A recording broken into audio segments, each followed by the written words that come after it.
சதுரங்க பிரியர்கள் அனைவருக்கும் வணக்கம். இன்றைக்கி நம்ம பார்க்க போகிற வீடியோவில் டாடா ஸ்டீல் மாஸ்டர் செக்ஷனில் சுற்று 7 இருந்து ஒரு ஆட்டத்தை பார்க்க போகிறோம். இந்த ஆட்டம் வந்து பார்த்திங்கன்னா குகேஷ்க்கும் ஹரிகிருஷ்ணா பென்டாலாக்கும் நடந்திருக்கு. இந்த ஆட்டத்துக்குள்ளே போகிறதுக்கு முன்னாடி ஒரு ரெக்வஸ்ட் என்ன அப்படின்னா, நீங்கள் சப்ஸ்கிரைப் பண்ணாமல் வீடியோஸ்லாம் பார்த்துருக்கீங்க அப்படின்னா சப்ஸ்கிரைப் பண்ணிட்டு பெல் பட்டன் ப்ரெஸ் பண்ணி வச்சுக்கோங்க. இப்போ இந்த கேமை பார்க்கலாம். இந்த கேமில் வந்து குகேஷ் வந்து E4 வந்து ஓப்பன் பண்ணுறாரு. அண்டு ஹரிகிருஷ்ணா பென்டாலா வந்து பார்த்திங்கன்னா குகேஷோட 1 ஆஃப் த செகண்ட்ஸ் அப்படின்னு சொல்லி அவங்க போஸ்ட் வேர்ல்ட் சாம்பியன்ஷிப் வின் ஆனதுக்கப்புறம் ரிவீல் பண்ணியிருந்தார். இங்கே அவர் வந்து பார்த்திங்கன்னா அதாவது எக்ஸ்க்ளூசிவாக ஃப்ரெஞ்ச் டிஃபென்ஸ் வந்து ப்ரிப்பேர் பண்ணியிருந்தாங்க இல்லையா. ஸோ அதே வெப்பனை வந்து இங்கே குகேஷ்க்கு அகெயின்ஸ்டாக வந்து யூஸ் பண்ண பார்க்குறாரு. அதை எப்படி வந்து குகேஷ் ஹேண்டில் பண்ணுறாரு அப்படிங்கிறத பாருங்கள். D4, D5 and E5 advance variation. நம்ம டாப் லெவலில் அட்வான்ஸ் ஃப்ரெஞ்ச் வந்து ரொம்ப அதிகமாக பார்த்தது கிடையாது ரீசெண்ட் டைம்ஸில். டேட்டாபேஸில் கூட இந்த பொசிஷனில் வந்து நமக்கு E5 வந்து மொத்தமாகவே 15,000 கேம் தான் இருக்குது. ஆனால் ரொம்ப காமனானமோ நைட் C3, நைட் D2 இது ரெண்டும் சேர்த்து 1,00,000 பேருக்கு மேலே விளையாடிருக்காங்க. பட் E5ல் 14,000 பேர் மட்டும்தான் ஆடிருக்காங்க. So E5, C5, C3. அதாவது ஃப்ரெஞ்ச் டிஃபென்ஸ் பிளேயருக்கு ஒரு முக்கியமான ஒரு விஷயம் என்ன அப்படின்னா, நிறைய பேர் வந்து ஃப்ரெஞ்ச் டிஃபென்ஸ் அகெயின்ஸ்டாக விளையாடும்போது நம்ம அட்வான்ஸ் ஃப்ரெண்ட்ஸ் விளையாடி அவங்கள அடித்து நொறுக்கணும்னு நினைப்போம். அப்படியான ஒரு கேம் தான் இந்த கேம். இது உங்களுக்கு ஒரு லெசனாக இருக்கும். எப்படி சில ப்ரொஃப்ளாக்டிக் மூவ் வந்து இங்கே குகேஷ் வந்து ஆடி அட்டாக் வந்து ஜெனரேட் பண்ணுறாரு அப்படிங்கிறத பார்க்கலாம். நைட் C6, நைட் F3 சில மூவ் ஆர்டர்ஸ் வந்து மாறி வந்தாலும் கூட ஒரு மாதிரி same kind of move order தான் நம்ம இங்கே பார்க்க போகிறோம். ஒரு பாயிண்ட் ஆஃப் டைமில் டிரான்ஸ்பொசிஷன் ஆகும் எல்லாமே. நைட் GE7 கேசல் பண்ணிடுறாரு. C takes D4. இங்கே ஒரே ஒரு வித்தியாசம் என்ன அப்படின்னா, நிறையா பிளேயர்ஸ் குயின் B6 எர்லியாகவே ஆடிடுவாங்க. அது இங்கே பார்க்க முடியல.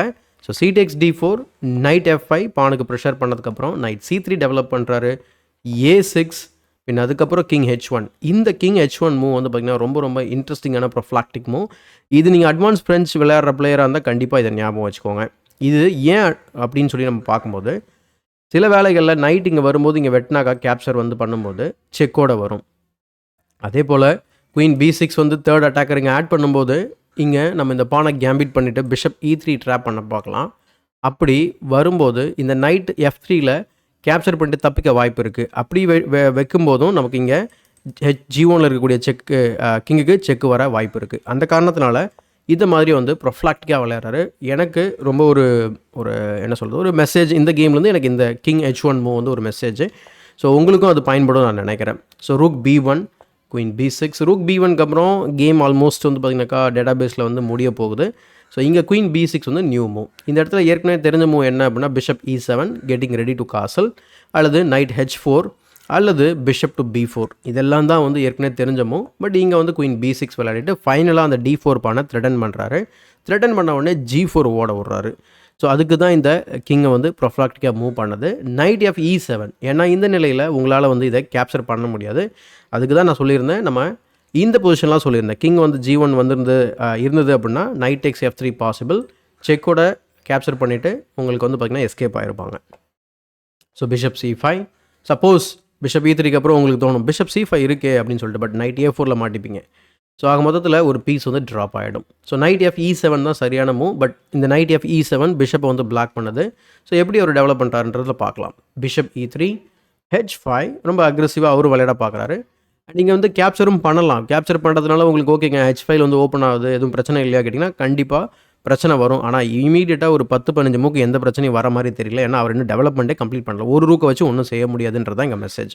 பான் G5, நைட் டு F5, E3யில் வந்து பார்த்திங்கனாக்கா இருக்கக்கூடிய பிஷப்பை திரும்ப வந்து அட்டாக் பண்ணுறாரு, ப்ளஸ் D4 அட்டாக் பண்ணுறாரு. ஆனால் அந்த கிங் H1 திரும்ப அதே சொல்கிறேன்னு சொல்லி கடுப்பாகாதீங்க. கிங் H1 விளையாடின ஒரே காரணத்தினால நமக்கு ஒரு வேல்யூபிளான ஒரு 2 டெம்போ சேவ் பண்ணியிருக்கோம். இங்கே பிஷப்பை டெவலப் பண்ண ஒரு வாய்ப்பு ரூக் B1க்கும் விளையாட முடிஞ்சது. ஸோ இப்போ வந்து D4ல் பிரச்சனை கிடையாது, ஏதோ பண்ணிக்கோங்க அப்படின்னு சொல்லி நம்ம விட்டுடலாம். இங்கே டாப் மூவ் வந்து பார்த்திங்கன்னா G6, அதுதான் வந்து இங்கே குகேஷ் வந்து விளையாடுறாரு. பின் அதுக்கப்புறம் F6 டெஃபினட்டாக அதை ஓப்பன் பண்ண முடியாது. ஸோ அதனால் F6 விளையாடி சென்ட்ரையும் வந்து பார்த்திங்கன்னா உங்களுக்கு கொஷின் பண்ணுறாரு. F6, G அதுக்கப்புறம் பிஷப் D3 அந்த நைட்டை வெட்டிட்டு டபுள் பண்ண பார்க்குறாரு. ப்ளஸ் D5 பானும் ட்ராப் ஆகிடும். அதனால் நைட் CE7 போய்ட்டு அதுக்கு சப்போர்ட் போடுறாரு. ரூக் G1 ஏன்னா நைட் CE7 போனதுக்கப்புறம் நைட்டுக்கு மட்டும் சப்போர்ட் போடலை, பானையும் அட்டாக் பண்ணுது. அதனால் rook G1, bishop G7. Otherwise there is a fork. இப்போ இமீடியட்டாக வராது, சம்டைம்ஸ் ஏதோ டாக்டிக்கலாக வர வாய்ப்பு இருக்குது. நைட்டெல்லாம் ரிமூவ் பண்ணிவிட்டு அதனால் பிஷப் G7 போட்டு developing move plus blockading move.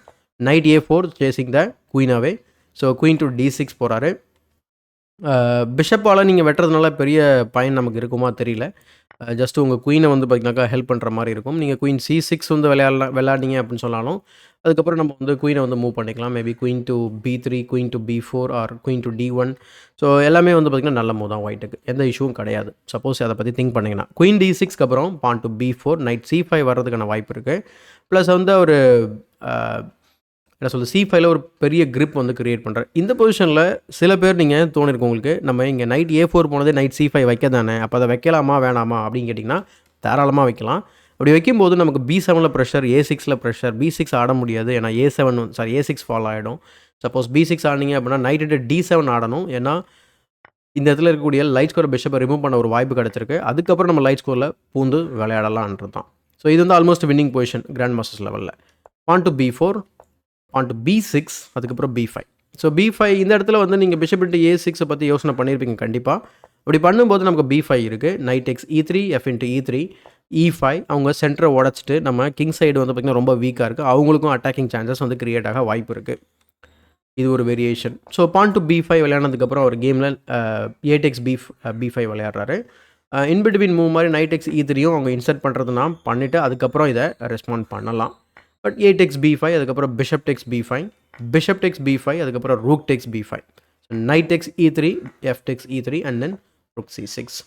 இப்போ குயின் B3 பேட்டரி ஃபார்ம் பண்ணுறாரு. இப்போ அந்த B7 ஆர் B6ல் இருக்கக்கூடிய பான் உங்களுக்கு பாதுகாப்பே கொடுக்க முடியாது அப்படின்ற அளவுக்கு ஆயாச்சு. சப்போஸ் நீங்கள் நைட் C8 விளையாடுனீங்கன்னு ரொம்ப ஆசைப்பட்டீங்க அப்படின்னா தாராளமாக விளையாடுங்க. ஆனால் பிரச்சனை என்ன அப்படின்னா, ஏற்கனவே ஒரு கேமில் அலகைன் கன் ஃபார்ம் பண்ண மாதிரி நீங்களே வந்து இன்னொரு அலகைன் கன்னை இன்வைட் பண்ணுற மாதிரி ஆகிடும். அந்த பானை அப்போயும் பாதுகாப்பு கொடுக்க முடியாது. அதுக்கு அதை விட்டுட்டு நம்ம வேறு ஏதாவது உருப்படியாக ஒரு மூவ் பண்ணலாம் சொல்லிட்டு அவர் கேஸிலே பண்ணிடுறாரு. அடுத்து night X B6, bishop H6 வந்து விளையாடுறாரு. இந்த பொசிஷனில் பிஷப் H6 விளையாடுனதுக்கப்புறம் குகேஷ் வந்து நைட் A4 ஆடுறாரு. ஜஸ்ட் நைட்டை வந்து ரீட்ரீட் பண்ணிட்டு நைட் C5 போகிறாரு நான் நினைக்கிறேன். பட் இந்த பொசிஷனில் இன்னொரு இன்ட்ரெஸ்டிங்கான ஒரு மூவ் இருக்குது. ரொம்ப ட்ராப்பி மூவ் அது. ஒரு ட்ராப் இருக்குது ரூக் E1ல். என்னென்னா இந்த ட்ராப்பில் என்ன அப்படின்னா நைட் எக்ஸ் G6 உங்களால் பார்க்க முடியும். என்னங்க பானை பாதுகாப்பு கொடுத்துட்டோம்னா இப்போ ரூக்கை வச்சு நம்ம பின் போட்டுறோம். அதுதான் அந்த ட்ராப் ஆக்சுவலாக. இதை தவிர்த்து கேமில் விளையாட மூவ் நைட் F5. ஆனால் ரூக் E1 வந்து இங்கே கேமில் அவர் விளையாடல. பட் சப்போஸ் அதே மாதிரி வேரியேஷன் நம்ம ஃபாலோ பண்ணோம் அப்படின்னா ஒரு நைஸ் டாக்டிஸ் இருக்குது சென்டர் ஆஃப் த போர்டில். Night X D5. இப்போ நீங்கள் ஈட் D5 விளையாடல அப்படின்னு சொன்னால் உங்களுக்கு தேவையில்லாமல் ஒரு பான் வந்து போன மாதிரி ஆகிடும். இல்லை நம்ம வெட்டி தான் ஆகணும்னு சொல்லி வெட்டினீங்க அப்படின்னா ஒரு சூப்பரான டிஸ்கவரி செட்டப் பண்ணலாம். குயின் E6 போனதுக்கப்புறம் ரூக் டெக்ஸ் F5 விளையாட முடியும். ஸோ இப்படி ஒரு நைஸ் டாக்டிஸ் இருக்குது. சப்போஸ் ரூக் E1 விளையாடிருந்தார் அப்படின்னா இந்த மாதிரி பார்த்துருந்துருக்கலாம். அதே போல் இந்த ரூக் E1ல் இன்னும் ஒரு வேரியேஷன் நான் வந்து உங்களுக்கு காமிக்கணும். Night night into G6, night F5 பார்த்துட்டோம். நைட் இன்ட்டு G6 ஆடணும் அப்படின்னா ரூக்கு திரும்ப வச்சு பின் போடலாம். இப்போ நீங்கள் நைட்டுக்கு பாதுகாப்பு கொடுக்கணும் அப்படின்னா கிங்கால் மட்டும்தான் பாதுகாப்பு கொடுக்க முடியும். அப்போ நீங்கள் வந்து கிங் H7, கிங் F7 இல்லை. கிங் H7 போனீங்கன்னா நம்ம டேரெக்டாக திரும்ப பின்னை கிரியேட் பண்ண முடியும். அந்த பின்னை பிரேக் பண்ணணும்னா F5 விளையாட முடியும். சப்போஸ் கிங் வந்து நம்ம ஏன் வாண்டடாக பின்னுக்குள்ளே வரணும், F7 போயிடலாம் அப்படின்னு சொன்னிங்கன்னா then knight to A4. So knight to A4 பழைய பிளான் படி நம்ம இந்த 7th ரேங்கை வந்து அட்டாக் பண்ண தயாராகிறான். பட் அவர் என்ன பண்ணுறாரு அப்படின்னா நைட் A4. டைம் ப்ரெஷர் அப்படின்னு சொல்லி பார்க்கும்போது 27 மூவ் போயிட்டுருக்கு. 2 பேருக்கும் 1/4 மணி நேரத்துக்கு மேலே டைம் இருக்குது. So night A4, night F5. இப்போ அதை E3யில் ப்ரெஷர் வர்றதை பார்க்க முடியும் உங்களால்.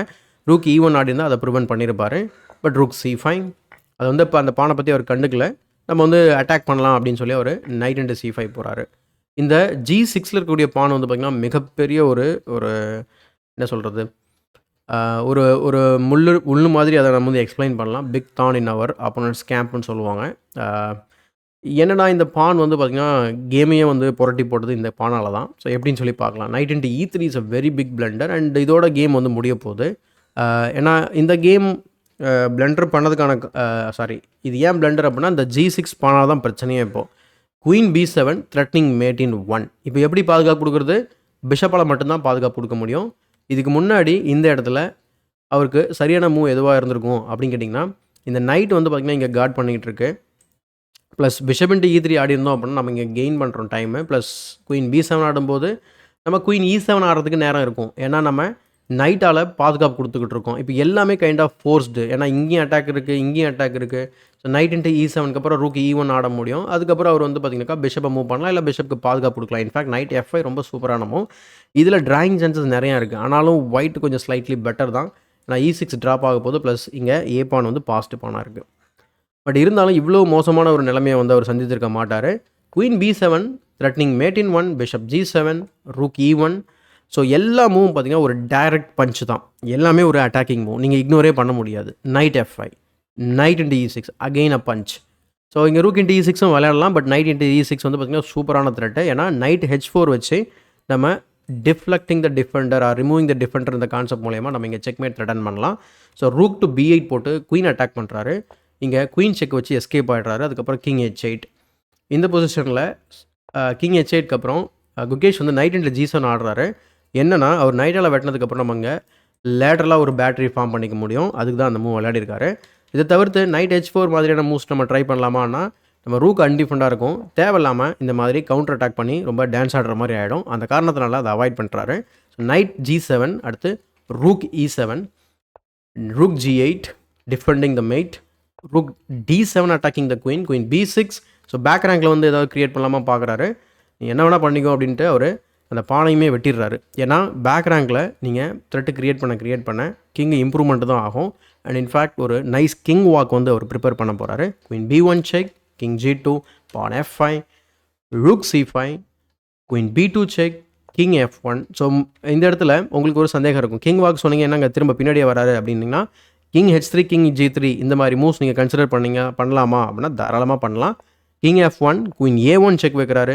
கிங் F2 போனதுக்கப்புறம் குயின் B2 செக் வைக்கிறாரு. சரி ஓகே, கொஞ்சம் டான்ஸ் போதும் அப்படின்னு சொல்லிட்டு அவர் மேலே போக ஆரம்பிக்கிறார். கிங் G3, H4 செக்கு.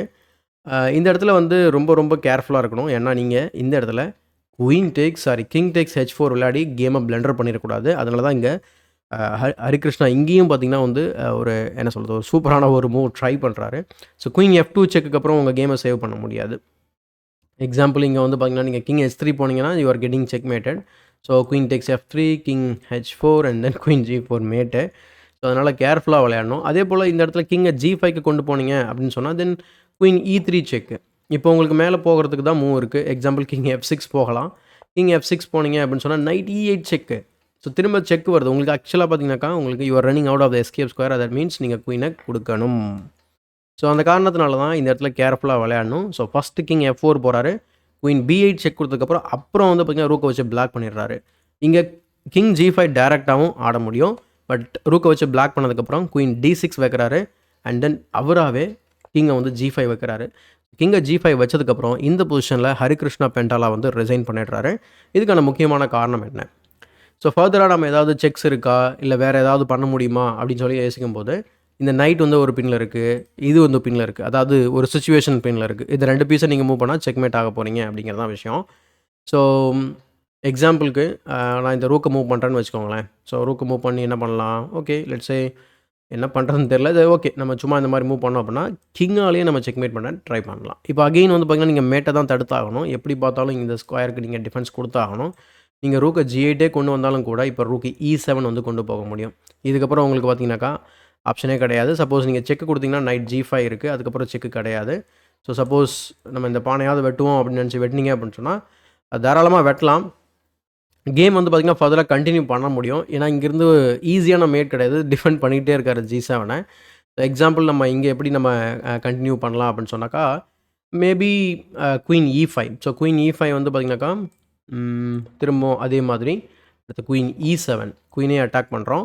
சப்போஸ் நீங்கள் இங்கேயே போயிட்டு அடம் பிடிச்சிங்க அப்படின்னா நைட்டை வச்சு செக்மேட் பண்ணுறோம். அதாங்க ஐடியா. அப்போ குயின் ட்ரேட் பண்ணிங்க அப்படின்னா தென் ரூக் டெக்ஸ் E7, தென் ஏதோ ஒரு மூவ் பண்ணும்போது நைட் F7 வச்சு செக்மேட் பண்ணிடலாம். அல்லது ரூக்கை வந்து E8 வச்சு திரும்ப ரூக்கை வந்து அட்டாக் பண்ணலாம். அது நம்ம வந்து இது பண்ணதுக்கப்புறம் திரும்ப இந்த பாஸ் பானை வச்சு விளையாடுறது. எக்ஸாம்பிள் அது நம்ம பெஸ்ட் மூவ்னு வச்சுக்கோங்களேன். இது விளையாடுறோம் அப்படின்னா தென் ரூக் டெக்ஸ் G7. நம்ம வந்து ரூக் ட்ரேட் பண்ண வேண்டிய அவசியம் இல்லை இல்லையா? And again we are threatening mate in one. So ரொம்ப சிம்பிளான ஒரு மேட்டிங் பேட்டர்ன் இங்கே இருக்குது. ஸோ அந்த காரணத்தினால தான் இதை புரிஞ்சுக்கிட்டு பெண்டாலா ஹரிகிருஷ்ணா வந்து ரிசைன் பண்ணிடுறாரு. இப்போ நம்ம வந்து குயிக்காக வந்து ஸ்டாண்டிங்ஸ் பார்த்துட்டு இந்த வீடியோவை முடிச்சிடலாம். எஸ், ஸோ இதான் வந்து current standings after 7 rounds. So 7 ரவுண்ட்ஸ்க்கு அப்புறம் ஓகே, ஸோ 7 ரவுண்டுக்கு அப்புறம் 5 புள்ளிகள் எடுத்திருக்காரு குகேஷ். தோல்வி அடையாமலே 10 ரேட்டிங் வந்து ஏற்றிருக்காரு. அதுக்கு அடுத்தபடியாக நுதிர்பேக், பிரக்னனந்தா இவங்க 2 பேருமே 5 பாயிண்ட் எடுத்திருக்காங்க. ஸோ அவங்களும் ரொம்ப சூப்பரான பர்ஃபார்மன்ஸ். எஸ்பெஷலி பிரக் வந்து பார்த்திங்கன்னா நல்லா பர்ஃபார்ம் பண்ணிகிட்டு இருக்கிறாரு. ஸோ அந்த ஒரு தொடர்ந்து ஒரு 3 வின்னுக்கு அப்புறம் 3 ட்ரா பண்ணி அழகாக அந்த பெர்ஃபார்மன்ஸை அப்படியே மெயின்டைன் பண்ணிட்டு வராரு. எக்ஸலண்ட்டான பெர்ஃபார்மன்ஸ்.